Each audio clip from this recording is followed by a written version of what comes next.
warahmatullahi wabarakatuh. Salam, Om Swastiastu, Namo Buddhaya. Salam kebajikan, salam sejahtera bagi kita semua ya. Halo semuanya, perkenalkan nama saya Muhammad Fadil Akbar. Saya adalah salah satu mahasiswa dari Universitas Sultan Ageng Tirtaesa, lebih tepatnya dari Fakultas Ekonomi dan Bisnis Prodi S1 Akuntansi. Oke, di sini saya akan menjelaskan mengenai materi analisis biaya volume laba atau yang biasa kita sering dengar, yaitu CVP, Cost Volume Profit. Di sini kita akan membahas 5W1H dari CVP sendiri, lalu kita lanjutkan dengan contoh kasusnya. Oke, tanpa basa-basi kita langsung lanjut saja ke materinya. Yang pertama itu adalah what. Apa itu analisis CVP? Jadi analisis CVP atau analisis biaya volume laba adalah alat akuntansi manajerial yang mengamati hubungan antara biaya total yang terdiri dari tetap dan variabel, volume penjualan, dan laba bersih. Nah, biasanya CVP ini digunakan oleh pihak manajerial untuk mengambil keputusan baik manajerial tingkat bawah, tingkat menengah, ataupun tingkat atas, karena datanya itu cukup lengkap ya, dari total biaya, volume, dan hingga ke laba ya guys ya. Oke, selanjutnya adalah biaya variabel. Biaya variabel adalah biaya yang berubah mengikuti perubahan volume atau produksi. Nah, jadi ketika si produksinya menaik atau menurun, maka si biaya variabel ini juga akan berubah gitu mengikuti produksinya. Ketika menaik, maka dia akan menaik. Ketika turun, maka dia akan turun. Karena biaya variabel ini terdiri dari biaya tenaga kerja langsung dan biaya bahan baku langsung. Oke, lalu selanjutnya adalah biaya tetap. Nah, biaya tetap adalah biaya yang jumlahnya tetap dalam periode tertentu meskipun volume produksi atau penjualan berubah. Nah, ini berbanding balik dari biaya variabel guys. Karena ketika si produksi menaik atau menurun, si biaya tetap ini nominalnya akan tetap sama dan tidak akan berubah. Nah, biaya tetap ini terdiri dari penyusutan seperti peralatan, kendaraan, mesin, dan lain-lain, lalu biaya sewa dan segala macamnya. Oke, selanjutnya adalah margin kontribusi. Nah, jadi margin kontribusi adalah selisih antara penjualan dan biaya variabel untuk menutupi biaya tetap dan menghasilkan laba. Nah, intinya tuh berapa banyak sih gitu ya laba yang didapatkan setiap produknya, atau margin keuntungannya berapa setiap produknya gitu. Makanya di sini kita selisih antara penjualan dan biaya variabel. Namun itu belum menutupi biaya tetap ya guys ya. Oke, selanjutnya adalah why gitu. Mengapa analisis CVP ini penting? Nah, jadi analisis CVP ini penting karena analisis CVP dapat membantu perusahaan untuk merencanakan laba, menargetkan target penjualan, hingga membantu pengambilan keputusan. Karena ketika suatu terjadi perubahan penjualan misalkan, lalu ia akan mengambil keputusan apakah untuk meminimalkan produksi atau memperluas marketingnya, seperti itu ya guys ya.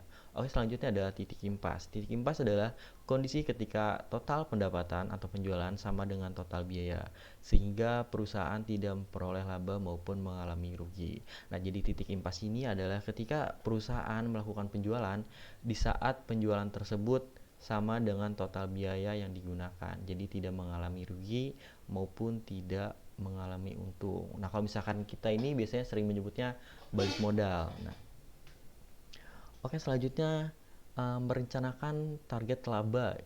Jadi merencanakan target laba adalah perusahaan gitu harus menghitung berapa unit yang harus dijual untuk mencapai laba yang diinginkan. Nah, dengan CVP ini gitu ya, perusahaan jadi mengetahui gitu untuk memperoleh laba sekian ini berapa banyak sih unit yang harus tercapai gitu, yang terjual gitu. Oke, selanjutnya itu membantu pengambilan keputusan, yaitu tadi untuk menaikkan atau menurunkan harga jual, mengurangi biaya, menerima pesanan khusus, menambah atau menghentikan suatu produk. Lalu selanjutnya siapa aja sih yang menggunakan analisis CVP ini gitu ya. Nah, biasanya analisis CVP ini umumnya digunakan oleh pihak internal perusahaan karena memerlukan beberapa data yang dari pihak internal gitu, seperti data biaya, harga jual, volume penjualan yang bersifat internal seperti manajer keuangan, manajer produksi, manajer pemasaran, manajer operasional, hingga direkturnya sendiri. Nah, biasanya digunakan oleh pihak manajer keuangan. Nah, ini untuk menganalisis hubungan antara biaya, penjualan, dan laba. digunakan oleh pihak manajer produksi untuk mengendalikan biaya produksi agar tetap efisien dan tidak over biaya gitu ya, tidak terlalu berlebihan biayanya. Lalu selanjutnya manajer pemasaran untuk menetapkan target penjualan. Itu tadi dengan analisis VP ini, jadi pihak pemasaran harus mengetahui setiap bulannya berapa sih gitu ya yang terjual supaya perusahaan ini sesuai target gitu, laba yang diinginkan. Lalu ada manajer operasional untuk mengevaluasi dampak perubahan biaya terhadap keuntungan ketika terjadinya inflasi gitu atau kenaikan bahan baku. Nah, manajer operasional ini menggunakan analisis VP untuk mengevaluasi gitu dampaknya. Seberapa besar sih gitu ya dampaknya terhadap laba atau keuntungan gitu. Lalu direkturnya sendiri untuk menentukan kebijakan bisnis dan keputusan strategis berdasarkan proyeksi laba. Lalu selanjutnya di sini ada when nih. When ya gitu. Kapan analisis VP ini digunakan? Nah, jadi analisis VP ini biasanya paling sering digunakan pada tahap perencanaan, planning, dan pengambilan keputusan atau decision making. Nah, untuk dibuatnya sendiri gitu kan, karena namanya analisis tidak mungkin dong kita buat secara singkat. Wah, kita harus bikin nih analisis sekarang, buat besok, kan dadakan. Itu terlalu mustahil gitu ya, walaupun bisa namun hasilnya tidak maksimal. Nah, biasanya perusahaan sendiri ini mulai dari awal tahun, misalkan sekarang tahun 2026 dari Januari. Nah, itu dia mulai membuat analisis atau menetapkan laba untuk tahun berikutnya, yaitu ketika tahun 2027. Jadi untuk analisis VP ini bukan waktu yang sebentar ya untuk membuat analisis VP ini. Jadi cukup lumayan lama dari Januari hingga ke Desember agar si hasilnya itu maksimal. Atau juga tuh ketika terjadi perubahan secara signifikan atau inflasi dari bahan baku tersendiri. Lalu selanjutnya adalah where. Jadi di mana sih analisis CPP ini digunakan gitu? Nah, biasanya analisis CPP ini digunakan ya pada setiap lini produk atau setiap segmen bisnis dalam perusahaan gitu. Adapun berbagai macam jenis perusahaan yang menggunakan analisis CPP bisa dari perusahaan dagang, jasa, manufaktur hingga ke UMKM sendiri. Lalu selanjutnya adalah how ya guys ya. Bagaimana sih cara mengerjakan analisis CPP ini gitu, melakukan analisis CPP. Oke, kita lanjut pindah slide di sini ke contoh kasus dari perencanaan laba atau analisis biaya volume laba. Nah, di sini ada data mengenai contoh kasusnya. Oke, kita baca dulu. Data berikut ini mengacu pada satu jenis produk yaitu TechWitch yang dibuat oleh Mark Data Computer Company. Nah, di sini ada 4 data mengenai perusahaannya. Oke, yang pertama kita harga jual. Nah, jadi dari harga jual produk TechWitch ini yaitu 5.000 US dollar. Untuk biaya bahan bakunya sendiri 800 dolar dan itu terhitung cukup kecil ya untuk biaya bahan baku. Oke, selanjutnya adalah biaya tenaga kerja langsung sebesar 200 dolar dan biaya fasilitas atau biaya tetap sebesar 2 juta dolar. Nah, biaya tetap ini cukup sangat tinggi ya guys ya.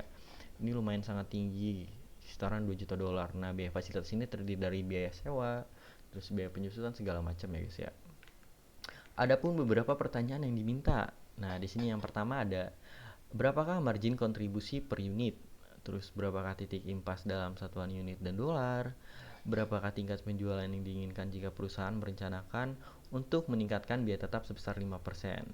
Nah, untuk meningkatkan biaya tetap sebesar 5% gitu kan digunakan untuk meningkatkan kualitas produk dan tampilan dan mencapai laba sebelum pajak yang diinginkan sebesar 300.000 US dollar. Oke, yang terakhir, jika tarif pajak penghasilan perusahaan adalah sebesar 25%, berapakah penjualan dalam satuan unit yang dibutuhkan untuk mencapai laba setelah pajak sebesar 150.000 US dollar?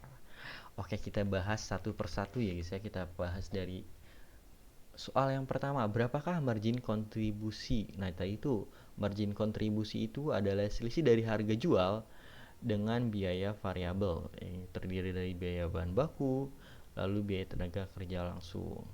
Oke, di sini sudah ada datanya mengenai harga jual yaitu 5.000 US dollar dikurangi biaya bahan baku 800 dolar, terus dikurangi biaya tenaga kerja langsung 200 US dollar sehingga menghasilkan sebesar 4.000 US dollar. Lalu selanjutnya kita membahas mengenai titik impas atau yang biasa kita sebut BP break even point. Nah, di sini ada dua titik impasnya, yaitu yang pertama mengenai satuan unitnya, lalu yang kedua adalah mengenai satuan dolarnya. Oke. Nah, jadi tadi itu BP adalah titik impas gitu ketika kita melakukan penjualan gitu kan, sama dengan biayanya gitu. Jadi kita balik modal atau tidak rugi, tidak untung. Oke, di sini kita membahas yang pertama, yaitu mengenai satuan unit. Nah, jadi titik impas di satuan unit itu rumusnya terdiri dari biaya tetap per atau dibagi margin kontribusi. Sedangkan tadi kita kan sudah menghitung margin kontribusinya ya sebesar 4.000 US dollar. Nah, kita tinggal mengambil biaya tetapnya aja di atas tadi. Nah, biaya tetapnya atau biaya fasilitas sebesar 2 juta US dollar. Jadi 2 juta US dollar dibagi 4.000 US dollar. Nah, jadi untuk balik modal atau mencapai titik impas atau break even point, perusahaan harus menjual 500 unit ya guys ya. Nah, berapa sih 500 unit ini gitu? Berapa uang yang harus dikeluarkan untuk mencapai BP ini gitu? Ya, itu rumusnya harga jual tadi 5.000 dikali dengan jumlah unit tadi titik impasnya, yaitu 5.000 dikali 500 unit, hasilnya 2.500 US dollar. Jadi di 2.500 US dollar ini kita baru mencapai break even point atau baru balik modal guys. Nah, oke, kita lanjut ke pertanyaan ketiga. Di sini tingkat biaya tetap yang baru. Nah, jadi di sini kan biaya tetap naik kan karena perusahaan ini ingin meningkatkan kualitas produk dan tampilan gitu kan. Lalu juga ia memiliki target laba yang ingin dicapai sebesar 300.000. Oke, di sini yang pertama kita harus menghitung biaya tetapnya dulu, biaya tetap yang barunya. Karena tadi biaya tetapnya 2 juta ya. Sedangkan sekarang kan bertambah sebesar 5%. Oke, rumusnya itu biaya fasilitas dikali dalam kurung 100%. Oh, ini salah guys. Seharusnya 100% ditambah tingkat persen yang diinginkan ya. Ini tuh harusnya ditambah. Aduh, nggak bisa diperbaikin lagi. Ini tuh harusnya wait. Nah, baru benar. Jadi harusnya biaya fasilitas dikali dalam kurung 100% ditambah tingkat persentase yang diinginkan. Kenapa sih? Karena kan namanya meningkatkan kualitas gitu, meningkatkan biaya gitu kan. Ya otomatis biaya tetapnya juga bertambah dong gitu kan. Oke, di sini biaya yang lamanya itu sebesar 2 juta. 2 juta dikali 100% tingkat persentase yang diinginkan tadi itu di atas sebesar 5%. Jadi 2 juta dikali 105% hasilnya adalah 2, 2 juta 100 US dollar. Nah, itu baru biaya tetapnya guys. Oke, selanjutnya kita uh, karena biaya tetapnya naik gitu kan. Jadi untuk mencapai target 300.000 dolar ini berapa gitu, berapa banyak unit yang harus terjual gitu kan, berapa banyak gitu supaya si laba 300.000 ini tercapai gitu. Nah, jadi di sini rumus tingkat penjualan atau target yang diinginkan itu biaya tetap ditambah laba sebelum pajak lalu dibagi margin kontribusinya. Karena kan supaya kita mengetahui gitu ya seberapa banyak sih unit yang harus kita jual. Jadi 2.100.000 ditambah 300.000 sama dengan 2.400.000 dibagi 4.000, yaitu margin kontribusinya atau keuntungannya guys ya per produknya. Jadi hasilnya adalah 600 unit. Nah, perusahaan ini harus menjual sebanyak 600 unit untuk mendapatkan laba sebesar 300.000 dan produknya itu meningkat ya.